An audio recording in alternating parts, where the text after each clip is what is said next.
King. Iman again and again. Amusati mamuona mwana iachitamba manyai muone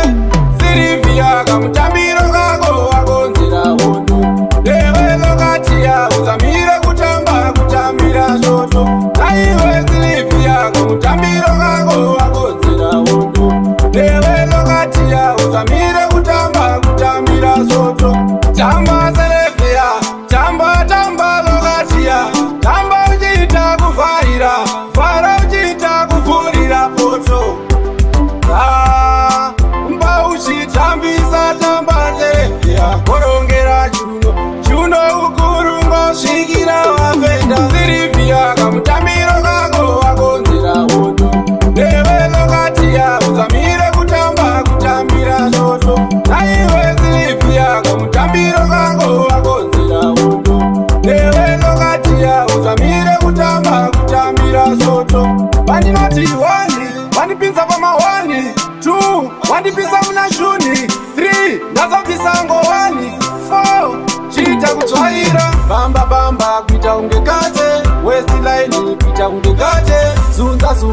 siyayatambe Musamupate, siyayatambe Silivia Kamutambiro kako agonzera hondo Dewe lokatia uzamire kutambira zoto Naiwe Silivia Kamutambiro kako agonzera hondo Dewe lokatia uzamire kutambira zoto Tamba Silivia, tamba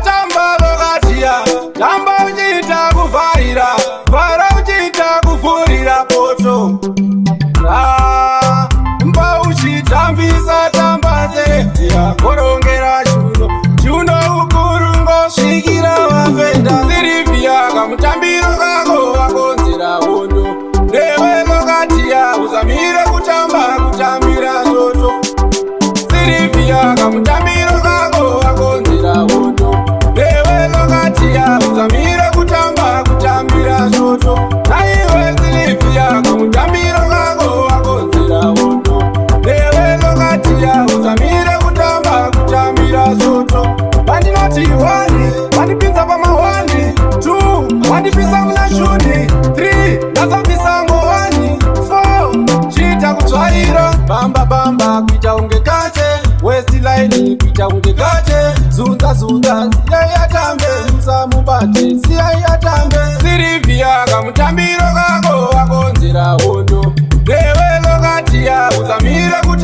kutambira zoto Naiwe Silivia Kamutambiro kako agonzera hondo Dewe lokatia uzamire kutambira